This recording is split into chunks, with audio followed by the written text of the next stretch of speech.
자리에 앉으시겠습니다. 우리 함께 서로 축복했으면 좋겠습니다. 주님의 평안이 가득 임하시길 빕니다. 주님의 이름으로 축복합니다. 주님의 이름으로 축복합니다.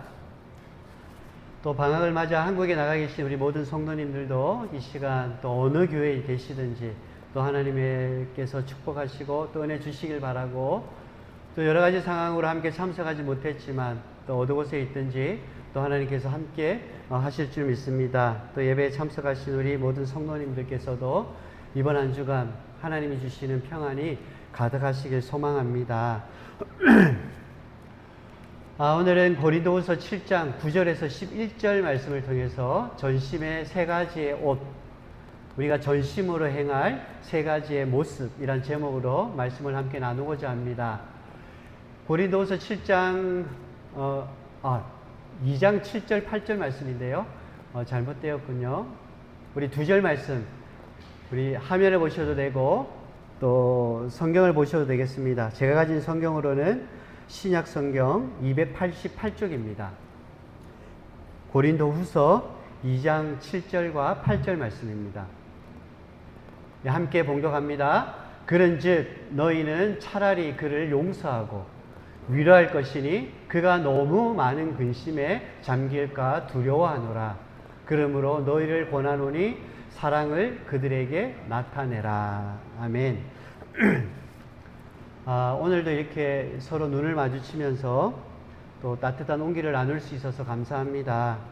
이번 한 주간도 주님의 평안이 이 자리에 계신 우리 모든 성도님들에게 가득하기를 소망합니다. 우리 김중찬 성도님은 어제 좀 밤새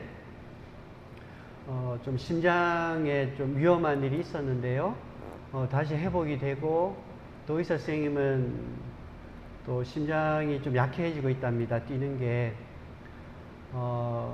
하지만 또 아내분하고 또 이렇게 연락하면서 또 우리 김중찬 성도님을 위해서 기도해 주셔서 감사하다라고 이렇게 연락을 받았습니다.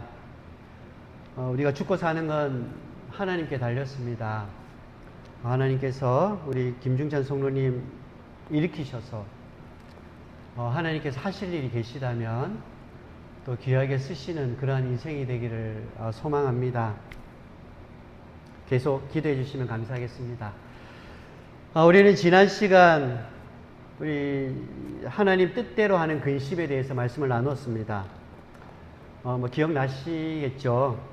내 안에 어떤 어둠을 깨닫고 주님 앞에 나와 그 흘리는 거룩한 근심, 거룩한 눈물은 우리를 새롭게 하고 우리를 깨우는 그러한 근심이라고 했습니다. 그 아픔은 참 쓰리고 아프지만 결코 우리를 넘어뜨리는 근심이 아니라고 말씀드렸습니다. 오랫동안 그 근심을 통해서 딱딱하고 굳어있고 무뎌져 있었던 우리의 영혼을 깨우는 그러한 근심입니다. 우리의 영혼의 껍질을 벗겨내고 나뿐만이 아니라 우리의 공동체를 깨우고 공동체를 새롭게 하고 새 힘을 주고 그들을 생명의 길로 인도하는 찬란한 은혜의 근심이다라고 말씀을 드렸습니다. 오늘 성령께서는 우리 안에 이루시는 이런 회개의 역사들, 하나님 뜻대로 하는 근심을 통해서 우리가 하나님의 사랑을 깨닫고 하나님의 동행을 깨달으면서 하나님께 돌아오는 그런 회개의 순간이라고 했습니다. 오히려 우리를 깨끗하게 하고 후회할 것이 없도록 하는 근심이라고 말씀드렸습니다. 그래서 우리는 하나님께로 돌아옴으로 인해서 참된 회개를 통해 바울은 오히려 너희가 그렇게 하나님 뜻대로 한 근심 때문에 하나님께로 돌아올 수 있었고 또 그들의 참된 회개를 통해서 너희들이 오히려 깨끗해졌기 때문에 나는 오히려 너희들이 하나님 뜻대로 한 그 근심을 내가 기뻐하노라 하는 그러한 바울의 고백도 우리는 보았습니다.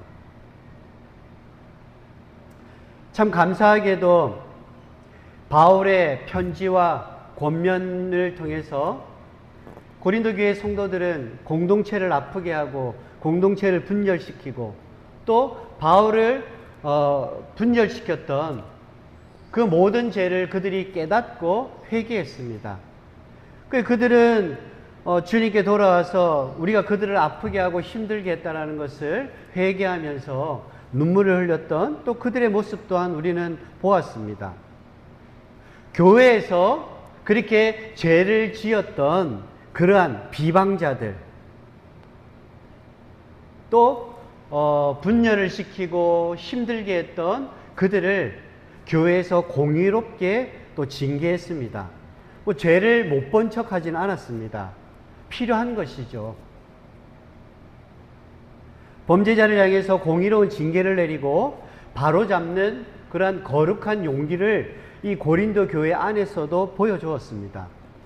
그런데 이제 이 교회 안에서 어떤 문제가 있었냐면 징계를 받은 그들이 진심으로 이제 회개를 했습니다. 뭐 물론 그렇게 안 한 사람도 있겠죠. 너희들이 나를 이렇게 징계하고 이렇게 한단 말이야? 어떻게 지금까지 나와 신앙생활 했던 나를 이렇게 징계할 수가 있어? 이렇게 한 사람도 있었겠지만 공의로운 징계를 통해서 그들이 깨닫고 하나님 앞에 참된 회개를 했던 모습이 분명히 있었습니다. 그들에게 진심의 회개가 있었음에도 불구하고 성도들은 선뜻 받아들이지 못했습니다. 이 선입견이 있는 거죠. 그들은 또다시 우리를 괴롭게 하고 비방하고 또 갈라놓으려고 할 거야 하면서 좀 냉랭한 태도를 취했던 것입니다. 바울은 이 고린도서 2장을 통해서 교회가 자칫 범할 수 있는 좀 이러한 참된 회복을 이룰 수 있음에도 불구하고 우리가 이 차가운 이런 법정주의를 경고하고 있는 거예요. 그래서 우리가 전심으로 해야 할 중요한 메시지를 오늘 주고 있는 것입니다. 오늘 읽었던 7절과 8절 말씀이죠. 그런즉 너희는 차라리 그를 용서해라. 또 그들을 위로해라. 그가 너무 많은 근심에 잠길까 두렵다는 거예요. 그들이 참된 회개를 하고 교회에 돌아왔는데 막상 교회 공동체 안에서는 그들을 용서하지 못하고 위로하지 못하는 겁니다. 한 가족임에도 불구하고 그렇게 하지 못했다라는 거예요. 그래서 오히려 그들이 이 교회 공동체로 돌아왔음에도 불구하고 그들이 오히려 더 많은 근심에 잠길까 두렵다는 거예요. 그러니까 너희들에게 권한다라는 겁니다. 무엇을요? 사랑을 그들에게 나타내라. 이렇게 얘기하는 겁니다. 많은 근심에 빠져본 적이 있습니까? 아니면 많은 근심에 빠져있는 어떤 분들을 본 적이 있습니까? 많은 근심에 빠져있는 사람들의 상태가 어떤지 우리가 먼저 살펴볼 필요가 있습니다. 먼저 우리는 이 많은 근심에 잠긴 그들의 모습은 어땠을까? 오늘 읽었던 본문 말씀 속에서 많은 근심에 잠길까 두렵다 이렇게 고백을 합니다. 여기서 잠긴다 이 말은 이 카타피노란 단어입니다. 그래서 맹렬한 삼킴을 뜻하는데요. 바다에 빠졌을 때 한참을 허우적대다가 이제는 힘이 빠져서 허우적댈 수 없는 상황까지 온 겁니다. 거의 끝까지 온 거죠. 그래서 자기가 더 이상 버티지 못하니까 그냥 물밑 깊숙한 곳으로 그냥 막 빠져드는 겁니다. 그래서 내가 이제 힘이 없는 거예요. 버틸 힘이 없습니다. 허우적거릴 수도 없는 거예요. 그러니까 올라갈 힘이 없는 겁니다. 마치 바다 밑에서 누군가가 나를 끌어당기듯이 계속 깊은 물속으로 잠기는 그러한 상황이 이 카타피노입니다. 삼킨다 이런 뜻입니다. 잠긴다 이러니까 그렇게 심각하게 안 느껴지죠. 그러니까 많은 근심에 잠긴 이런 사람들, 극심한 근심에 잠겨있는 사람은 모든 기운이 다 빠져서 깊은 물속으로 끊임없이 삼켜지는 그러한 모습인 걸 얘기하는 겁니다. 히브리서 11장에서는 홍해 사건을 얘기하면서 믿음으로 그들은 홍해를 육지같이 건넜지만 애굽 사람들은 이것을 시험하다가 빠져 죽었다라는 겁니다. 홍해에 삼켜져서 빠져 죽는 이러한 모습이 오늘 이 카타피노, 잠긴다 하는 뜻입니다. 또 이 뜻은 다른 뜻이 있습니다. 이 늪에 빠지는 이러한 모습을 뜻하는 거예요. 늪에 빠지면은 예전에 무슨 영상이나 영화 같은 걸 보면 이 정글에 들어가서 땅인 줄 알고 밟았는데 늪인 거예요. 근데 그 늪에 잠기면은 호적거릴수록 더 깊이 들어가는 거죠. 내가 살려고 발버둥 칠수록 빨리 잠기는 겁니다. 그러니까 인생을 포기하게 되는 거예요. 자기 인생을 완전히 포기하고 살려고 하는 의지를 완전히 포기해서 그냥 그 늪에 빠져 들어가도록 나를 그냥 늪에 맡겨버린 상태. 이 카타피노, 이란 의미인 것입니다. 이게 얼마나 숨 쉴 수 없는 이런 고통이 있겠습니까? 계속 죽어가는 모습을 자기가 봐야 되는 거죠. 허우적대고 살려고 했는데 오히려 살려고 한 발버둥이 나를 더 빨리 죽이는 모습이 되는 겁니다. 발버둥 칠 수도 없고 허우적거릴 수도 없고 그냥 죽어가는 그 상태로 나를 맡겨버려야 되는 그 카타피노의 상태. 이러한 분들을 본 적이 있습니까? 살 의지조차 없는 그러한 분들을 본 적이 있습니까? 우리는 자살한 사람들을 비난합니다. 물론 자살이 좋은 건 아닙니다. 많은 자살이 어떻다 저떻다 많은 신학적인 논란도 있습니다. 하지만 심판에 대한 것은 하나님의 몫인 거죠. 우리가 그들을 심판할 필요는 없습니다. 하지만 절대 자살에 대해서는 하지 말아야 될 것에 대한 이 당부와 가르침은 그들에게 있어야 됩니다. 하지만 자살한 가족을 둔 가족들, 자살한 어떤 누군가에 대한 그분들에 대해서는 우리 같은 그리스도인으로서 비난할 이유는 없는 겁니다. 오히려 그들을 긍휼하고 그들의 가족을 우리가 사랑으로 품어줄 필요는 반드시 있는 것이죠. 왜냐하면 이러한 고통을 겪었던 분들이기 때문에, 오히려 그 가족들도 이러한 고통을 겪는 사람들이기 때문에, 오늘 고린도 교회의 성도들, 고린도 교회의 책망을 통해서, 권면을 통해서 그들이 참되게 돌아와서 참되게 회개하고 교회 공동체에 들어왔음에도 불구하고 오히려 사랑의 마음은 잊어버리고 네가 돌아와 봤자 또다시 우리를 갈라지게 하고 또다시 교회 분열을 일으키고 또다시 교회에 나쁜 교리를 너희들이 또 할 거 아니냐. 하나님의 이름을 더럽힐 건데 선입견을 가지고 교회에 찾아온 그들을 냉랭하게 대하는 우리 그리스도인들의 모습들을 우리는 바라보게 됩니다. 그들의 모습이 얼마나 힘들었고 얼마나 살려고 몸부림쳤는지는 생각하지 않고 그들을 받아주는 것에 있어서는 호의적이지가 않는 교회의 모습들을 우리는 바라보게 됩니다. 하나님의 뜻대로 하는 근심은 영혼을 깨우는 고마운 통증입니다. 하지만 그 통증을 겪으면서 몸부림쳤던 그 사람의 그 근심의 고통을 우리도 공감해야 되는 것이죠. 그래서 공동체에 돌아왔을 때는 우리가 그들을 따뜻한 품으로 안아줘야 되는데, 교회 외에는 갈 곳이 없어서 이 교회에 왔음에도 불구하고 우리가 따뜻한 그들의 품을 만나지 못할 때 그들이 느끼는 그 절망의 모습, 홀로 방치되었다라고 생각하는 그들의 그 절망감, 실망감은 어떻게 되겠습니까? 오늘 이 바울이 두려워하는 것처럼 너무 많은 근심에 그들이 삼켜질까 내가 두렵다라고 하는 고백인 것입니다. 이 카타피노, 이 단어를 우리는 생각하면서 내 주위에 이런 고통 가운데, 근심 가운데 오히려 우리가 냉랭한 그 모습을 통해서 그들을 따뜻하게 품어주는 그 모습이 없기 때문에 뭔가 시험에 들고 뭔가 두려워서 교회에 돌아오지 못하는 그들을 돌아오지 못하게 하는 그러한 모습이 되지 않는지 우리의 모습을 좀 살펴봤으면 좋겠습니다. 공의가 사랑을 잃으면 그 사람이 자학하게 됩니다. 도저히 헤어날 수 없게 되는 거예요. 그러니까 우리가 누군가를 참 공의롭게 징계한다는 것은 어렵습니다. 먼저 우리가 용서받은 자로서 마땅히 용서해야 됨에도 불구하고 내가 용서를 한다 안 한다 이렇게 얘기하는 것도 어떻게 보면 교만입니다.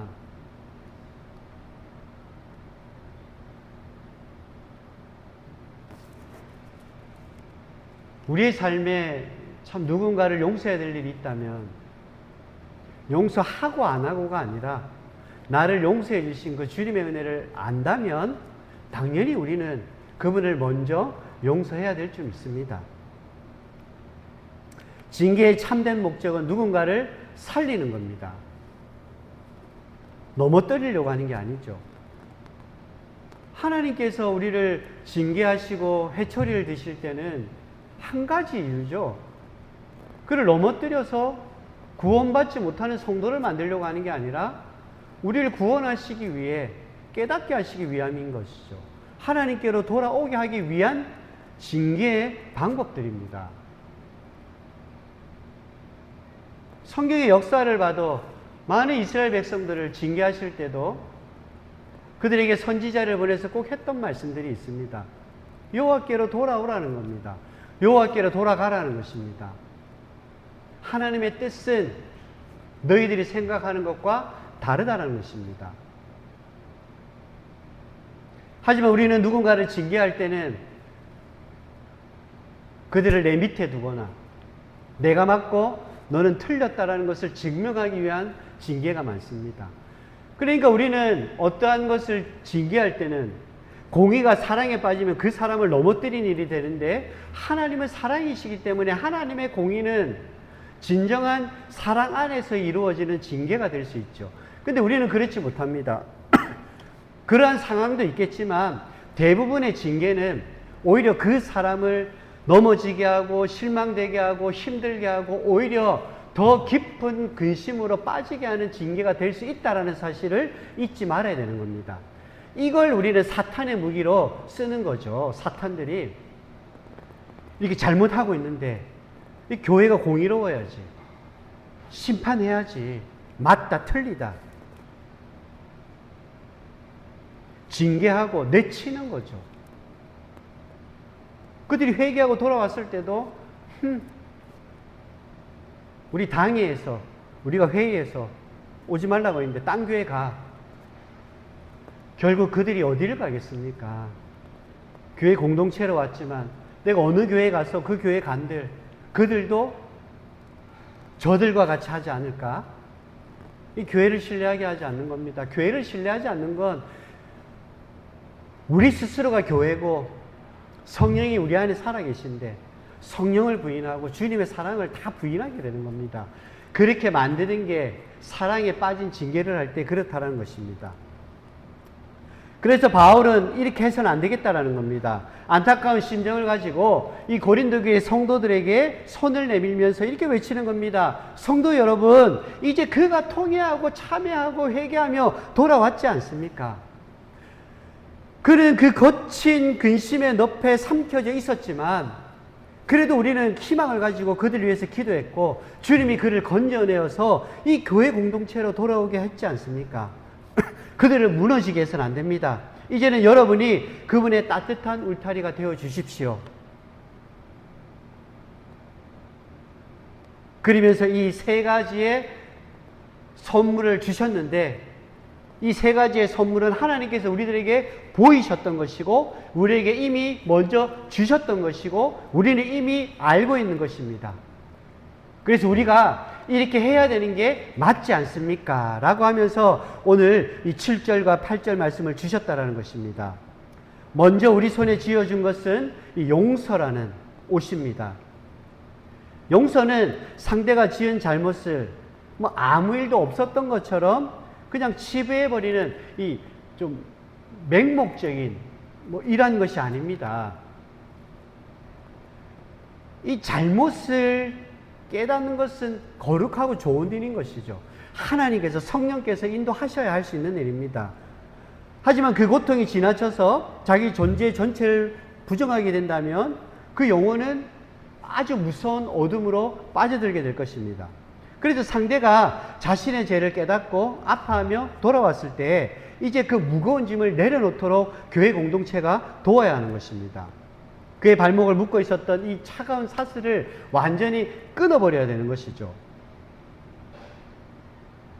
이제 그 무거운 이 쇠사슬을 끊고 이 자유로워질 수 있고 당신은 이제 자유를 얻었습니다 라고 하는 그 자유의 선언인 것입니다.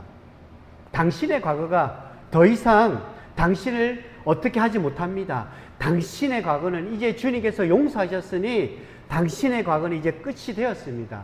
옛것은 지나고 이제 새 것이 되었고 완전한 새로운 피조물로 당신은 거듭났습니다 라는 것을 그 스스로도 인정했듯이 우리도 그렇게 인정해 줘야 되는 것이죠. 자유 선언을 하고 자유롭게 그들이 주님 앞에서 삶을 살아갈 수 있도록 교회 공동체가 돕는 겁니다. 이게 용서란 단어 안에 포함된 겁니다. 카리스라고 해서 은혜거든요. 이 용서의 단어 안에는 이 카리스라고 하는 이 단어에서 파생된 거예요. 그러니까 용서하라라고 하는 것은 은혜는 뭡니까? 그가 어떠한 자격이 완전히 없어요. 이 선물을 받을 수 있는 자격이 전혀 없는 그러한 대상에게 그 선물을 주는 게 은혜입니다. 자격 없는 우리에게 이 구원이란 은혜를 주셨어요. 용서라고 하는 것은 묻지도 않고 따지지도 않아야 됩니다. 같이 용서받아야 될 대상으로 나를 용서해 주신 그 하나님의 크신 은혜로 회개하고 돌아온 누군가가 있다면 그를 그러한 모습으로 바라봐야 되고 지나간 그 모든 일들에 대해서는 우리가 찾지 않아야 되는 겁니다. 하지만 내가 너를 그냥 너그럽게 봐준다라고 하는 도덕적인 용서의 개념이 아닙니다. 이 단어는 하나님께서 그리스도 안에서 우리 죄를 아무 조건 없이 값 없이 용서해 준 것처럼 그는 하나님의 그 크신 사랑의 마음을 가지고 그를 조건 없이 우리를 용서해 주셨던 것처럼 그를 용서해야 된다는 것입니다.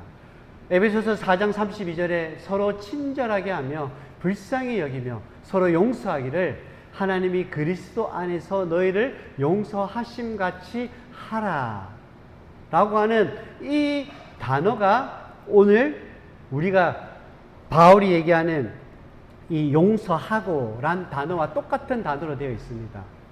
그러니까 하나님이 그리스도 안에서 우리를 용서한 것 같이 너희도 하나님이 그리스도 안에서 너희를 용서한 것 같이 똑같이 그러한 마음으로 내 몸과 같이 내가 너를 사랑하는 것과 같이 그를 용서하라 이렇게 말씀하는 겁니다. 내가 용서하는 게 아니죠. 내 안에 살아계신 그 주님의 그 사랑으로 그를 품는 게 용서라는 것입니다. 대가 없이 은혜의 선물을 줬듯이 우리도 어떠한 대가 없이 그들을 품어줘야 되는 게 용서인 것입니다. 용서는 상대의 자격을 갖추었기 때문이 아니라 어떠한 자격이 없어도 베푸는 능동적인 행위가 용서입니다. 그리고 우리는 다음으로 바울이 권면합니다. 위로해라 이렇게 권면합니다. 두 번째 옷을 입혀줘야 될 것은 이 위로의 옷입니다. 그들에게 아무 값없이 그들을 수용했다면 이제는 그들을 위로해서 이제 세우는 일을 해야 되는 겁니다. 그래서 용서의 옷을 입히고 그 다음에는 이 위로의 옷을 입히는 것입니다. 위로는 멀찍이 떨어서서 그냥 말로만 외치는 게 위로가 아닙니다. 이 원어적인 의미로는 뭐 잘해봐 이제 끝났으니까 이제 이랬으면 돼 하고 그냥 이렇게 말로만 하는 것이 아니라 위로는 가만히 걸어가서 그 옆자리에 함께 앉아주는 겁니다. 이 파라칼레오라고 해서 파라 이것은 곁에 옆에 이런 뜻이고 칼레오는 다가가다 이런 뜻입니다. 그러니까 파라칼레오 위로하다 이 말은 그가 가까이 의도적으로 다가가는 겁니다. 그리고 그 곁에 앉아주고 머물러주고 곁에 있어주는 겁니다. 하나님이 우리들에게 파라칼레오 하시잖아요. 늘 우리와 동행하시고 늘 우리와 함께 하시잖아요. 또 그가 주님과 멀어지면 또 주님께서는 우리를 또 인도하십니다. 그래서 우리 곁에 두시는 거죠. 왜 우리에게 영원한 생명을 주셨습니까? 영원히 하나님의 집에서 살 수 있도록 곁에 우리를 두시기 위해서 우리는 그 곁에 머물러 있고 주님도 우리 곁에 머물러 있는 것이죠. 주님께서 두드리실 때 그 소리를 듣고 문을 열면 그분이 우리 안에, 우리도 그분 안에 함께 먹고 마시는 겁니다. 이 파라클레오, 칼레오 이 단어가 위로하다 이 단어입니다.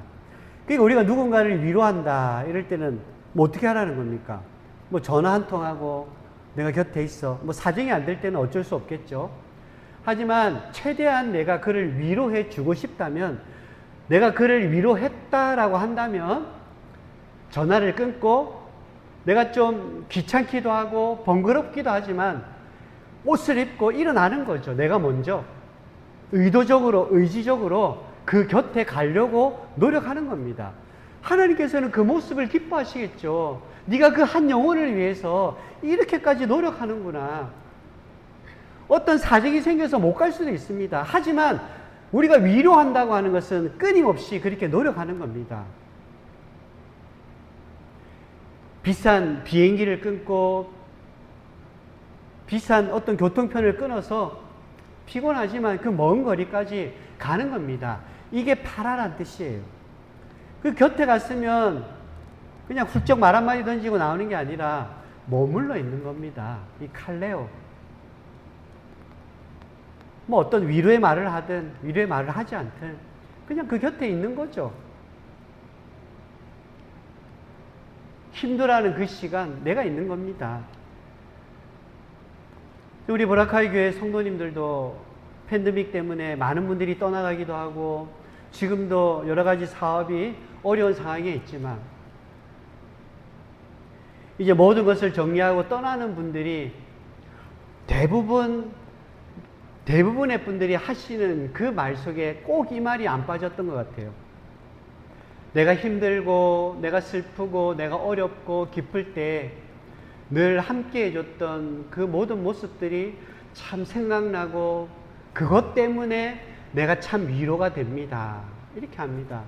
우리도 인생을 살아가다 보면 어떤 게 힘이 되고 어떤 게 일어설 수 있는 이 원동력이 됩니까? 동기부여가 됩니까? 아, 우리가 몸이 떨어져 있었지만 그래도 나를 위해서 참 기도해 줬던 그들이 있었고 내 곁에 와서 위로해 줬던 그분들이 계셨던 거죠. 그러니까 떠나가는 그 모든 모습 속에서 감사한 거죠. 그분들을 위해서 더 많이 기도하게 되고 그분이 어떤 문제로 지금 상황이 좋아졌다고 하면 나도 더 기쁜 거죠. 그분이 어떤 일 때문에 회복되지 못하고 아프다고 하면 우리의 마음도 더 아픈 거예요. 위로해 준 자만이 위로받을 수 있고 위로해 준 자만이 그 마음을 더 알 수 있는 겁니다. 그러니까 하나님께서는 우리와 늘 함께 하시니까 늘 우리를 파라칼레오 하셨던 하나님이시거든요. 늘 함께하고 함께 머물러 계셨으니까 우리가 아파할 때 더 아픈 거예요. 죄에 빠져 있는 우리를 가만히 둘 수가 없는 거예요. 우리 곁에 머물고 싶은데 이 죄는 하나님과 갈라놓잖아요. 그래서 하나님은 예수 그리스도를 이 땅에 보내시잖아요. 파라칼레오 하기 위해서. 그를 죽이시고 결국에는 하나님 곁에 머물게 하셨지 않습니까? 이게 은혜입니다. 상처 입은 자가 있고 참 근심에 삼켜진 자, 이런 자들이 있고 떨고 있는 그런 분들이 있으면 그냥 옆에 우리의 온기를 내어주는 거죠. 옆에 앉아서 우리가 어떤 위로를 하겠습니까? 그래, 참 너 열심히 했고 최선을 다했고 참 고생했다고. 그동안 참 많이 힘든 거 내가 곁에서 봤는데 할 만큼 했다고. 근데 외로워하지 않고 좀 더 아파하지 않았으면 좋겠고, 너가 그냥 혼자라고 생각 안 했으면 좋겠다고. 내가 곁에 없어도 하나님이 너하고 함께 하고 있고, 또 내가 지금 이렇게 너 곁에 있잖아. 혼자란 것을, 혼자 남겨졌다라는 것을 참 그들이 알게 하지 않았으면 좋겠습니다. 우리 항상 곁에 있어주면서 다 혼자가 아니잖아. 우리가 함께하고 있잖아. 참 이런 마음이 있다면 그들이 극단적인 그런 생각을 가지겠습니까? 그리고 바울은 마지막으로 이제 사랑을 나타내라. 이 번역에는 나타내라고 되어 있지만 더 확실하게는 확증해라는 뜻입니다. 키오르라는 단어인데요. 온기로 품어내는 확증인데, 나타내라 뭐 이렇게 하니까 그냥 뭐 크게 좀 감동이 없어요. 사랑을 확증해라는 겁니다. 확실히 나타내어서 증거해라, 이런 뜻입니다. 지금 네가 그러한 사랑하는 것을, 그 사람이 너 사랑을 받을 텐데 그 사랑이 참인지 거짓인지 확실하게 그들에게 보여주고 확실하게 증거가 될 만큼, 나타낼 만큼 그들에게 나타내라는 거예요. 이게 사랑으로 나타내라는 겁니다. 사랑으로 확증해라는 것입니다. 우리가 죄인 되었을 때 우리를 사랑하셔서 예수 그리스도를 보내주셨잖아요. 그러니까 우리는 하나님을 사랑하지도 않고 하나님을 몰랐는데, 알지도 못하고 하나님의 사랑도 깨닫지도 못하는 우리에게 예수 그리스도를 보내준 겁니다. 하나님의 사랑을 확증하기 위해서 그렇게 보내주셨다라고 말씀합니다.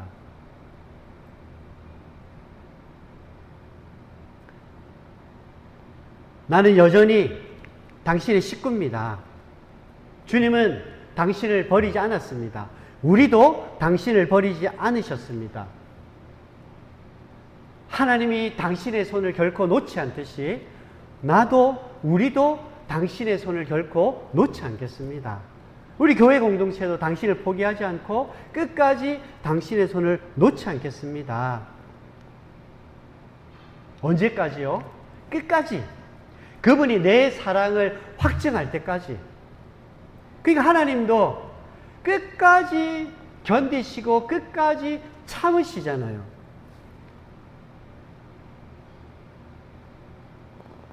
결국에는 우리가 깨달을 때가 오잖아요. 결국에 우리 그렇게 고백하지 않습니까? 내가 뭔데 나를 위해서 이렇게까지 참으시고 이렇게까지 사랑하셨나. 확증된 사랑, 우리가 그분에 대한 사랑이 확증되어질 때 우리는 그분 앞에 목숨을 걸 수가 있는 거죠. 왜 예수님의 제자들이, 많은 선교사들이 자기의 목숨을 주님을 위해서 내놓습니까? 주님의 사랑을 확실히 본 자들입니다. 그러니까 자기의 목숨이 아깝지 않죠. 내 목숨이 내 목숨이 아니고 하나님께서 살리신 목숨. 내 목숨은 하나님의 것이고 내 인생도 하나님의 것이고 내 모든 것이 하나님의 것이니까 하나님의 것을 하나님께 드리는 일이 순교입니다. 그러니까 무섭지가 않는 거죠, 인생에서도. 그런 시선으로 바라볼 때 우리는 이 고린도 교회의 참된 회개를 통해 교회 공동체로 돌아온 그들에게 어떻게 냉랭한 모습으로 그들을 대할 수 있겠습니까? 그들을 정말 용서한다면, 갖지도 않고 묻지도 않고 따지지도 않고 조건 없이 그들을 품을 수 있다면 용서란 단어가 그들을 필요가 없겠죠. 위로, 그들 곁에 어떠한 것도 필요 없이 그냥 내 옆자리를 내어주고 곁으로 가서 그들과 머물면서 있어주는 겁니다. 끝까지 그들이 위로되고 격려되어서 일어설 때까지, 하나님의 사랑이 확증될 때까지 내 사랑을 확실히 보여주고 나타내어서 증거되게 하는 그 일, 사랑으로 나타내라. 그럴 때 우리는 한 영혼을 살릴 수 있고 한 영혼을 주님께 오게 할 수 있습니다. 주님은 우리가 죄의 무게가 이 근심에 준들려 있기를 원하지 않습니다. 그 근심에 완전히 삼켜지도록 홀로 두지 않습니다. 우리가 깨어지고 부서진 모습 그대로 주님 앞에 엎드리고 그림 앞에 다가올 때 그분의 거칠고 피 묻은 손을 뻗어서 우리를 잡아서 일으켜 세우십니다. 서슬푸른 세상에 정죄의 칼날이 있다 할지라도 하나님은 용서하시고 위로하시며 사랑하는 방법으로 우리를 세우십니다. 우리의 눈물을 닦아주시며 피 묻은 십자가로 그 십자가의 체온으로 내가 너를 알고 내가 너를 사랑하고 내가 너의 모든 죄를 사했다. 내가 너를 용서했다. 내가 너를 위로한다. 내가 너의 하나님이 될 것이고 내가 영원히 너를 사랑함으로 영원히 너의 곁에 머물므로 내 사랑을 보여주고자 한다 라고 우리를 말씀하십니다. 이번 한 주간 주님께서 바울을 통해서 하셨던 이 말씀, 이제는 내가 너를 용서한다. 이제는 내가 너를 따뜻하게 위로한다. 너의 영혼이 어떠한 근심으로 삼켜지지 않도록 내가 너를 사랑하고 나의 사랑을 너에게 확정해 보여주길 원한다 라는 이 바울의 메시지를 가슴에 품고 한 주간 살아가시는 저와 여러분들이 되시기를 간절히 소망합니다. 이 시간 함께 찬양하며 기도했으면 좋겠습니다. 예수 예수 슬픈 마음 있는 자 몸과 영혼 병든 자 누구든지 부르시오. 예수의 이름을 부르시오. 능력의 그 이름 구원의 그 이름 예수 그리스도. 함께 찬양하며 우리들에게 먼저 그 사랑을 베푸신 위로하신 용서하신 그 예수 그리스도의 이름을 우리 입술을 통해 고백하는 시간 되기를 소망합니다.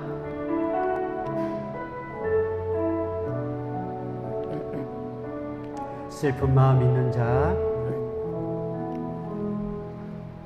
슬픈 마음 있는 자 몸과 영혼 병든 자 누구든지 부르시오. 예수 이름 부르시오.